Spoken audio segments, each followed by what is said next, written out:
Okay, we're looking at section 4. I think 4.10. Sorry,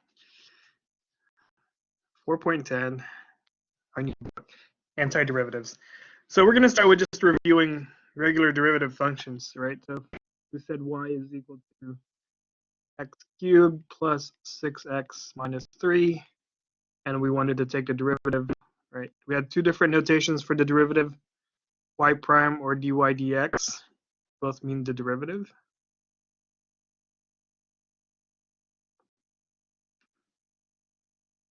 Right, so that tells me that if I took the derivative of each term, right, I'm going to talk this through. Right, I'm going to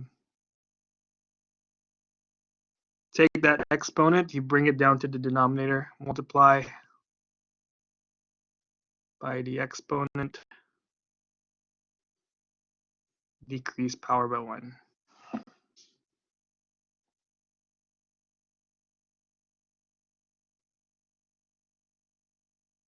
All right, in this order, 1 and 2.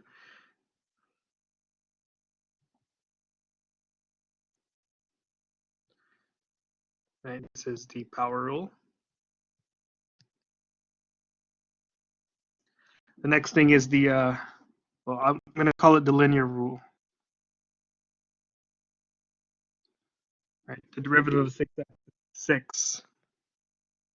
Right, so let's say cx, the derivative would equal to, let's call it something else.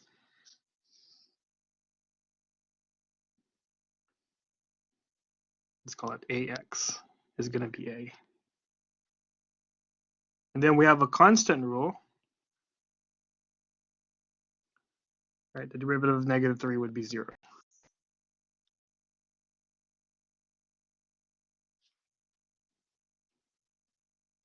All right. So this section is about going backwards. If I was given the derivative, can I get the original function?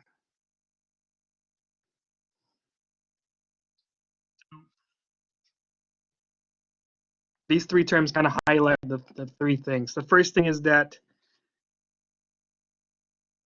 if I go through this backwards, right, the antiderivative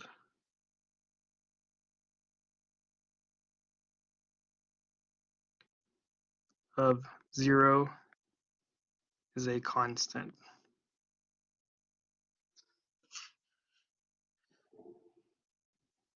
All right, so the antiderivative is if you were going from the derivative back to the original function.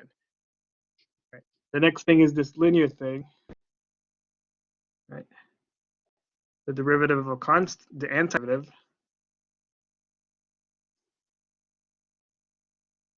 of a constant is equal to constant times variable.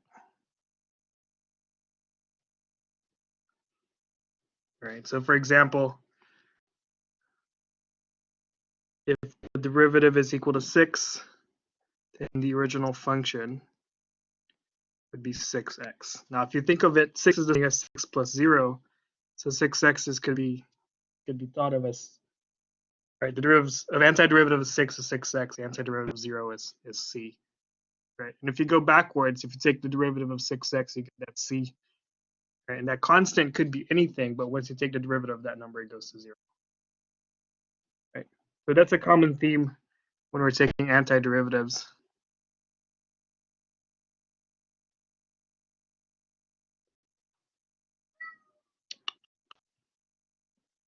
Antiderivatives are going to need a plus c. So this takes us to the next rule in this case, which is called the power rule for antiderivatives.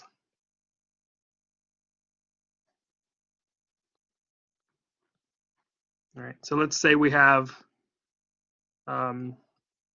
x to the n power, and we're going antiderivative.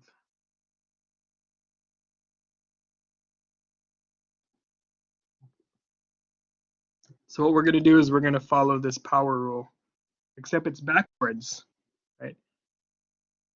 So the power rule will go in reverse order. Instead of decreasing the power by 1, I'm going to do exponent plus 1. And then instead of multiplying by the exponent, I'm going to divide.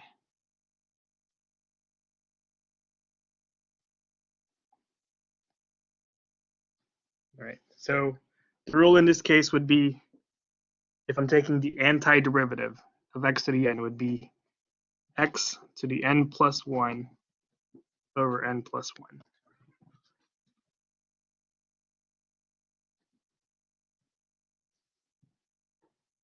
So working backwards, let's say we have 3x squared. If I wanted to take the antiderivative of that, remember that with coefficients, with derivatives, the number just kind of tags along, right? So what I'm going to do is I'm going to take this exponent, this 2, increase the power by 1. So x squared would be x cubed, divide by the new exponent, which is 3, which gives me the x squared.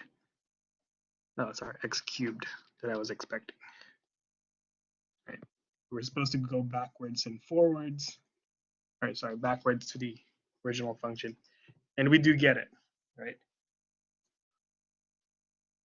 So now let's talk about more power rule examples. Let's say x to the, or the square root of x. All right, let's say this is the derivative. Right, so that means the original function, backwards, back here. Right, square root of x is the same thing as x to the 1/2 power. So if I do the power rule, I'm going to get that the original function, right, you add 1 to 1/2, you will get 1.5, divide by the new exponent, which is 1.5. Right, so that's my original function.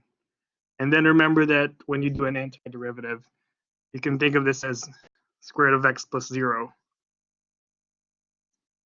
Right, so that means that plus 0 would end up being the antiderivative with a plus c.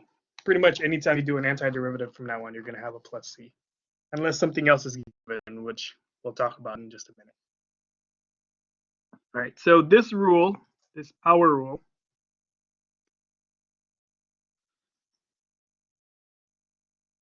is going to work for any number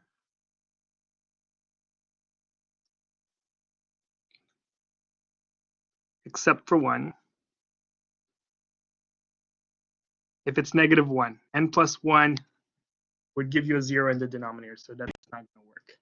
So let's talk the rule for x to the -1 power. Right. X to the -1 is the same thing as 1 over x. And so the question becomes, what function has a derivative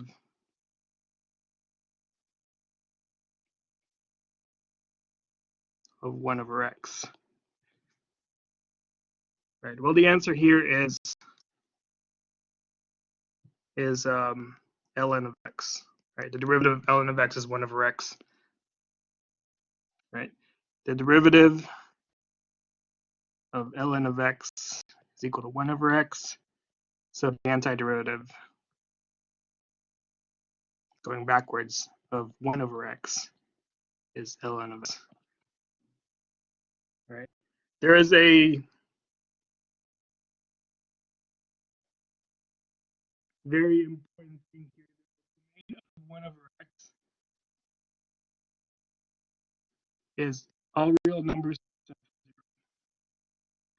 The domain of ln of x is 0 infinity. Okay. So if you want to go antiderivative, you have to match the domain, right? This domain better match with this domain. So to fix that,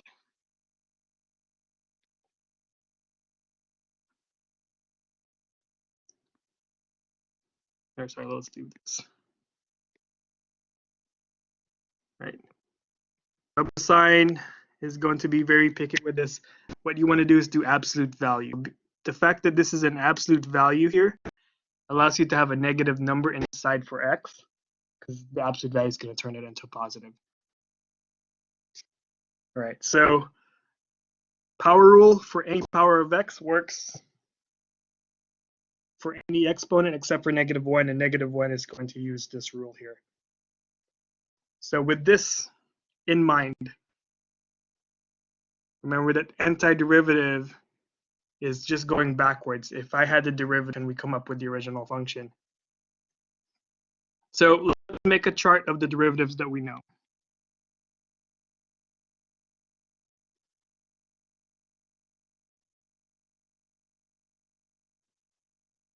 Right. So let's talk about the trig functions.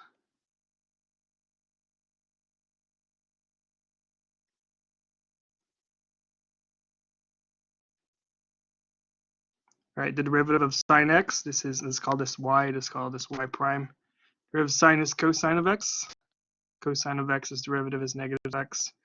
Tangent's derivative is secant squared x. Cotangent is negative secant squared of x. Secant is secant of x, tangent of x. And cosecant is cosecant of x, cotangent of x. Right. So from this chart, we're going to note antiderivatives.